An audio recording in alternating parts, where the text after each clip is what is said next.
Yo estaba involucrado en el estudio de la Biblia y el coro de la iglesia y todo este tipo de actividades adicionales que estaban ocurriendo. Conseguí mi primer Biblia cuando tenía 12 años y luego cuando me convertí en adolescente, las cosas cambiaron. Empecé a cuestionar mi fe. Vale, wow, esta gente no es quien dice ser. Hay mucha gente ahí afuera que están poniendo una cara que son muy religiosos y luego vienen y hacen cosas que no son muy religiosas. ¿Sabes una cosa? Estas cosas no son para mí. Me identifico como ateo. Todo esto son cuentos de hadas que la gente se cuenta para sentirse mejor. Van a morir, su existencia va a terminar. Assalamu alaikum, hermano Tom. Gracias por aceptar nuestra invitación. Estamos muy contentos de tenerte con nosotros. Quiero empezar con ¿quién es Tom Facchini? Wa alaikum salam wa rahmatullahi. Muchas gracias por recibirme. Soy de Nueva Jersey, en Estados Unidos, América. Nací en una familia italoamericana. Tengo 33 años. Fui criado como cristiano. Acepté el Islam en 2010. Al 2015 fui al extranjero a estudiar el Islam en Medina. Y regresé en 2020 y ahora soy un imam en el norte del estado de Nueva York, en la ciudad de Utica. ¿Cómo era tu vida con respecto a la fe? ¿En qué creías? Así que fui criado como cristiano entre dos tradiciones del cristianismo. Mi madre era protestante, concretamente presbiteriana, y mi padre era de familia católica, aunque no practicaba. Así que como mi padre nunca nos llevó a la misa o a la iglesia, mi madre se responsabilizó de eso. Y era muy entusiasta, nos llevaba a la iglesia todos los domingos. Y yo también era muy apasionado sobre esto, insistían que nos sentáramos en primera fila. Participé en el estudio de la Biblia y en el coro de la iglesia, y todo tipo de actividades adicionales que se llevaban a cabo. Recuerdo que tuve mi primera Biblia cuando tenía 12 años. E hice varios intentos de leerlo de adelante hacia atrás, aunque nunca tuve éxito, pero lo intenté. Así que realmente me preocupaba por mi fe cuando era joven. Y luego, cuando me convertí en adolescente, las cosas cambiaron por un par de razones diferentes. Empecé a cuestionar mi fe. ¿Cuáles fueron las razones que te hicieron cuestionar tu fe? Hubo algunos problemas políticos y también algunas cuestiones teológicas que no me gustaron. Creo que mi experiencia es la típica de mucha gente, al menos en los Estados Unidos. Es eso de que cuando nos levantamos y decimos lo que creemos, cuando repetimos el credo de los apóstoles o el credo niceno, es una cosa. Y luego como vivimos nuestra fe e interactuamos con nuestras prácticas religiosas es una cosa completamente diferente. Así que no puedo recordar ni una sola vez en mi vida rezando a Jesús. Aunque sé que hay gente ahí fuera que lo hacen. Realmente no tenía la sensación de que Jesús fuera Dios. Aunque si me hubieras preguntado, probablemente habría dicho que sí, esa es la respuesta correcta, porque eso es lo que nos enseñaron. Pero no era como si estuviera rezando a Jesús o pensara en él como Dios, siempre rezaba a Dios. Incluso si consideraba en ese momento al Padre como Dios, ¿verdad? Lo que la fórmula cristiana diría. En la Trinidad, de nuevo, es algo que realmente no tiene mucho sentido, pero realmente no lo había pensado. No fue hasta que empecé a tener los otros problemas con el cristianismo, como las cuestiones políticas y las cuestiones sociales, ya que empecé también a revisar esas cosas y a empezar a pensar, espera un segundo, esto no tiene ningún sentido. Y esto creo que era parte de lo que realmente minó mi creencia en el cristianismo. Específicamente, ver eso, cómo sospechaba que esto era probablemente algo que fue escrito por seres humanos. ¿Cierto? Este sistema enrevesado de equilibrio entre 3 y 1 y divino y humano no me pareció muy intuitivo. Entonces, ¿cuál fue la última cosa que te hizo abandonar el cristianismo?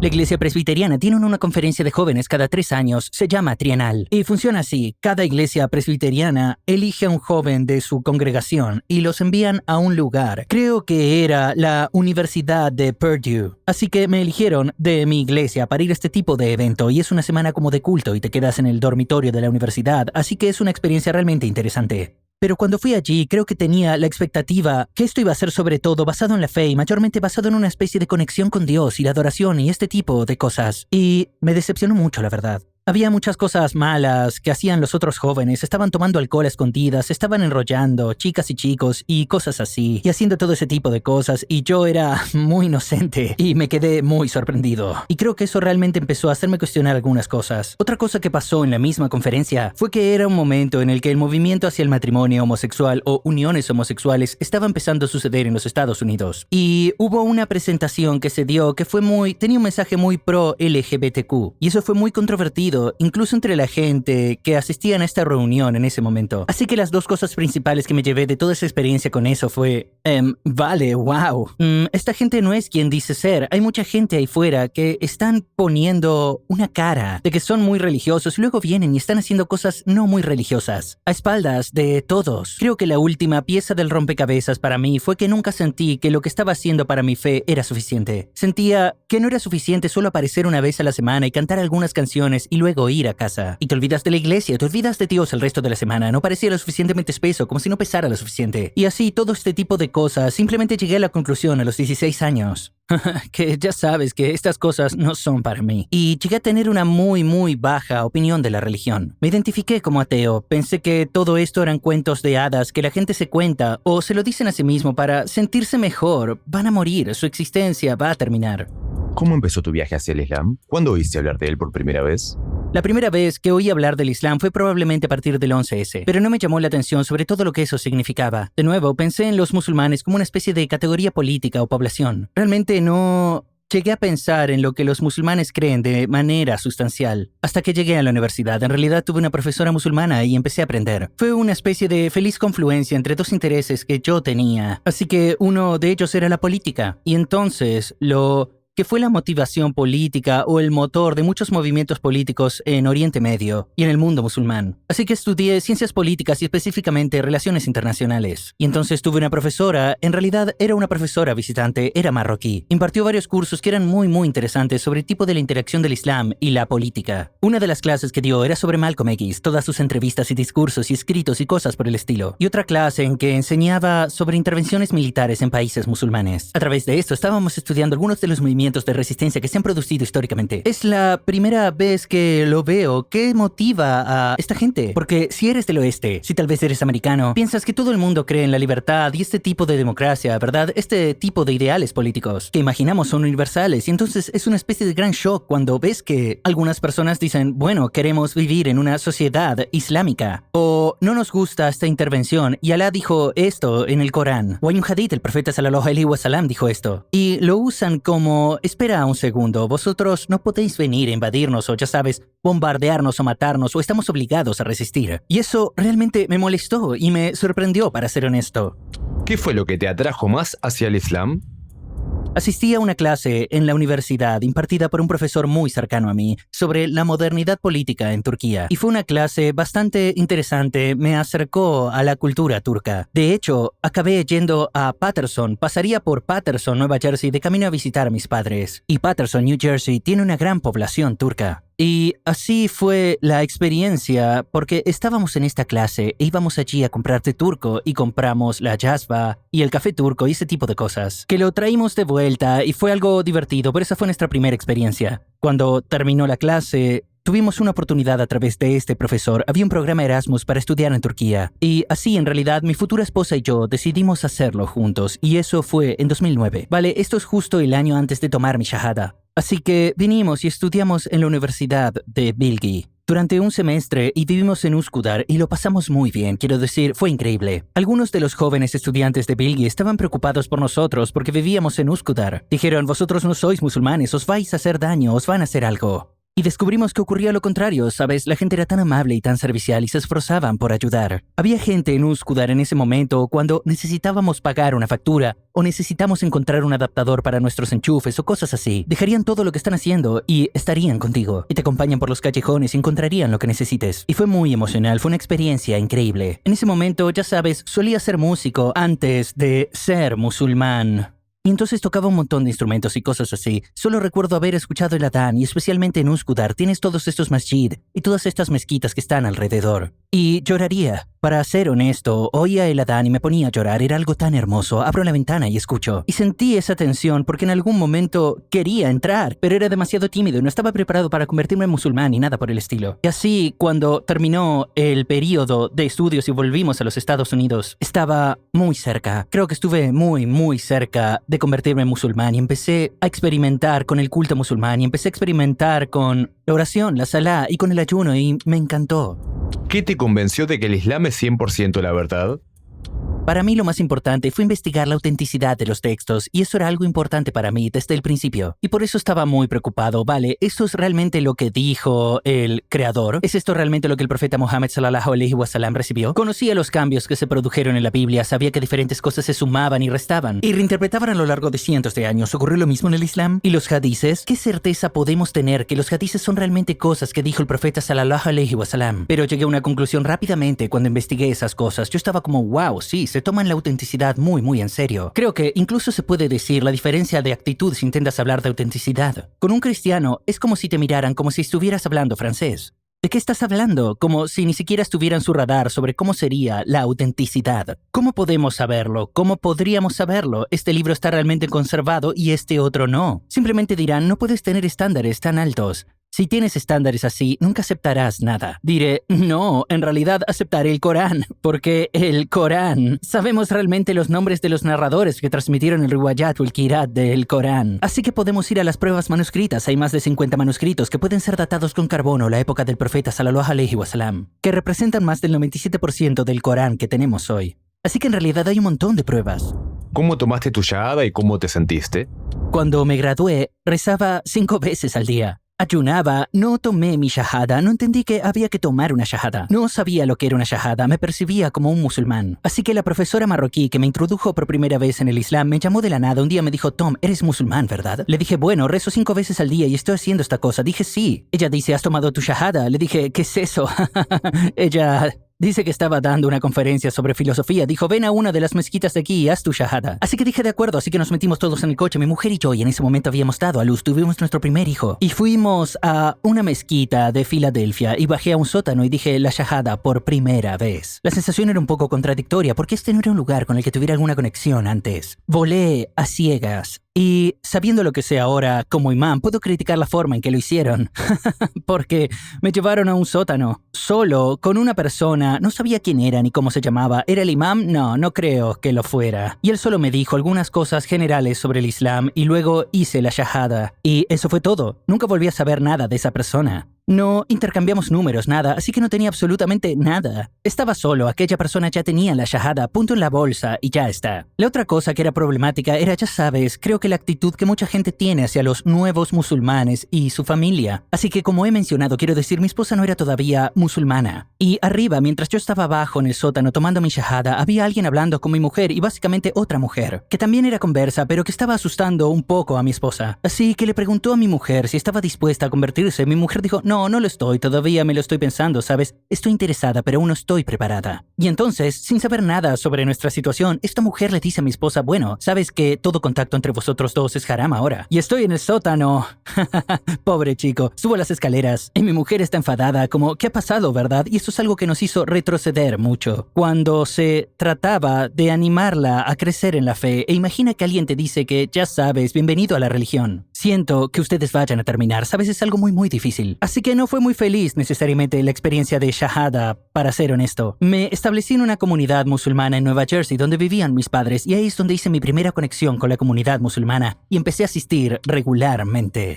¿Cómo tu familia y la gente de tu entorno reaccionaron a tu conversión al Islam? Sí, fue una mezcla, pero cómo reaccionó mi familia fue una mezcla de reacciones. Mi padre, porque él no era una persona religiosa y practicante, realmente no podía decir nada, así que realmente no reaccionó de ninguna manera. Mi madre, porque había asumido la responsabilidad de nuestra educación religiosa, sintió, creo que ella había fallado al principio, y es duro ver a tu madre sentir que le has fallado. Pero con el paso del tiempo, y sobre todo, como sabes, mis hijos nacieron y crecieron, y están rezando, y están recitando un Corán, y están haciendo esta cosa.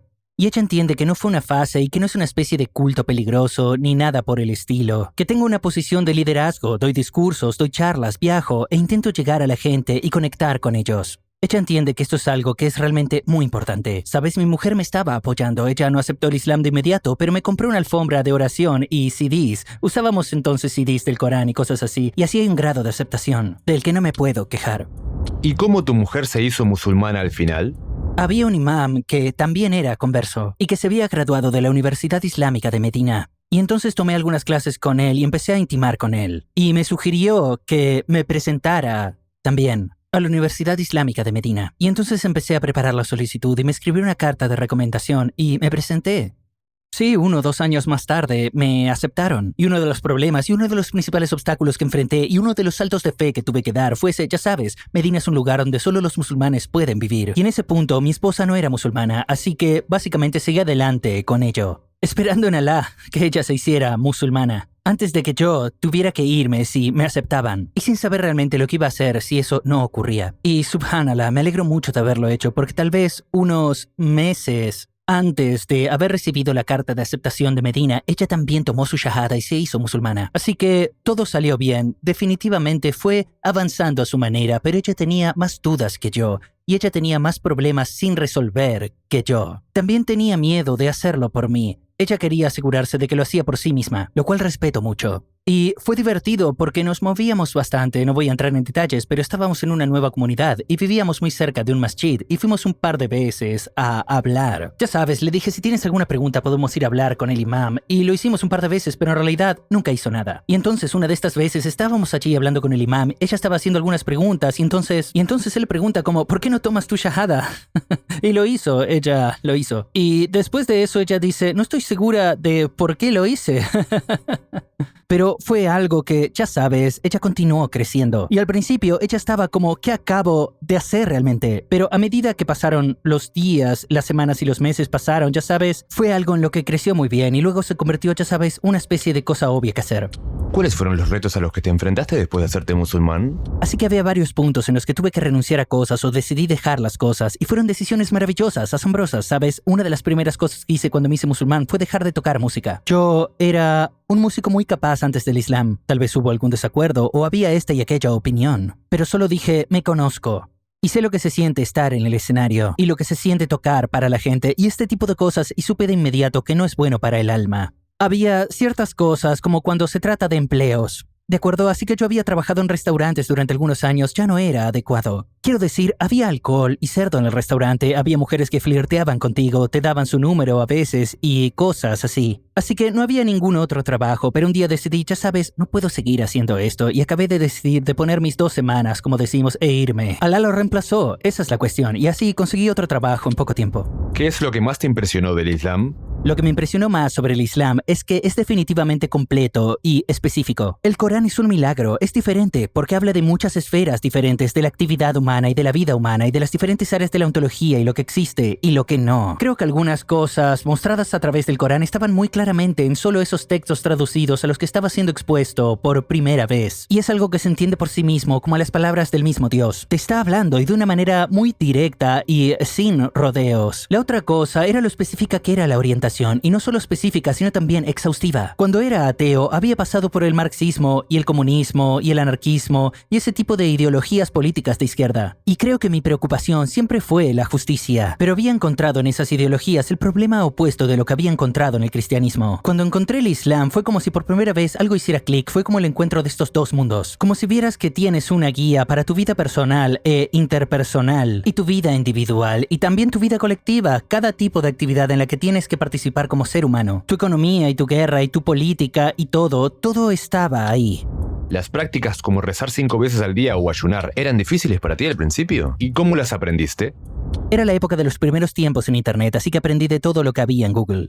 Esa no es la forma que yo recomendaría, pero era mejor eso que nada. No encontré ninguna dificultad en ello, en realidad me encantó, llenó un vacío para mí que había estado buscando durante mucho tiempo. Incluso cuando era un niño y sentí que el cristianismo debería haber sido más serio. Para mí tuvo un sentido inmediato que tuviéramos que rezar 5 veces al día. Aunque no estuviera acostumbrado, y era difícil en el sentido de que aún tenía que acostumbrarme. Estuve de acuerdo, tenía sentido, es decir, si quieres ser jugador de soccer, si quieres ser jugador de fútbol o jugador de baloncesto, ¿cuántas horas tienes que pasar en el gimnasio? ¿Qué es más importante que eso? ¿Tu éxito en la otra vida? ¿No deberíamos pasar tal vez 1 hora en total al día entre el vudú y la oración? Y todo no es nada en realidad, y el ayuno era igual. Sabes, pasé por muchas dificultades ayunando porque solía trabajar en granjas, trabajo manual al sol, largas jornadas, días de 10 horas. Pero cuando miro atrás, esos fueron los mejores ayunos, fueron los mejores ramadanes de mi vida. A veces, el ayuno cuando estás en un trabajo de oficina y sentado ante un ordenador es más difícil. Incluso, no sé por qué, es solo por baraka. Es porque creemos en lo invisible, la primera cualidad de un creyente, lo que Alá mencionó en Sura Al-Baqarah. Cada segundo no es como los demás. Cada caloría no es como las demás. Alá puede poner baraka en algo. Y si estás haciendo algo y tiene dificultades, aunque sea difícil, Alá puede poner baraka en algo. Y puede hacer que sea fácil. Ante cada dificultad hay facilidad. Está incorporado en la dificultad. A veces, en la dificultad está la facilidad. ¿Cómo es tu relación con el Corán? ¿Cómo te sientes cuando lo recitas o lo escuchas? Una de las más grandes bendiciones de mi vida es haber experimentado el impacto del Corán. Soy un desastre en Tarawih. Intento decírselo a la gente de mi mezquita, no puedo dirigir el Tarawih porque lloro demasiado, porque el Corán es tan hermoso. Y no solo por su sonido y musicalidad, sino también su lenguaje. Y, ¿sabes? No sabemos...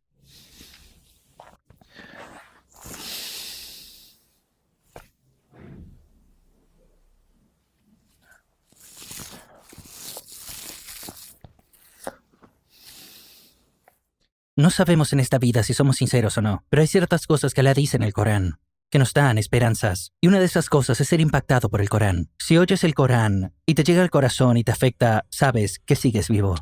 ¿Qué proyectos estás haciendo ahora? Tengo unos cuantos. Soy imam a tiempo completo en Utica Masjid, en Utica, Nueva York. También enseño tafsir a alumnos de secundaria en un instituto online, se llama Legacy. Así que enseño tafsir a alumnos de secundaria, enseño historia islámica enseño una clase de historia islámica a estudiantes de secundaria en la misma institución. También trabajo a tiempo parcial como capellán en un colegio de artes liberales de Nueva York, llamado Hamilton College, así que también empecé recientemente con una beca de investigación con Jacquin Institute, fundado por Mar Suleiman, y para hablar de una especie de ideologías modernas, ambas ideologías religiosas y otros tipos de ideologías. Si tuvieras la oportunidad de hablar a todos los no musulmanes del mundo, ¿qué te gustaría decirles? Yo diría que la definición de religión es lo que Dios quiere de nosotros, nada más, y que cualquiera que crea en Dios tiene que asumir la responsabilidad de estar tan seguro como sea posible, que lo que están haciendo es lo que Dios quiere de ellos. Si toman eso y corren con ello, estarán bien. Al final del día, todo se reduce a la virtud de la sinceridad. Si eres una persona sincera y tratas de ver, Allah se encargará del cómo. Allah se encargará del resto.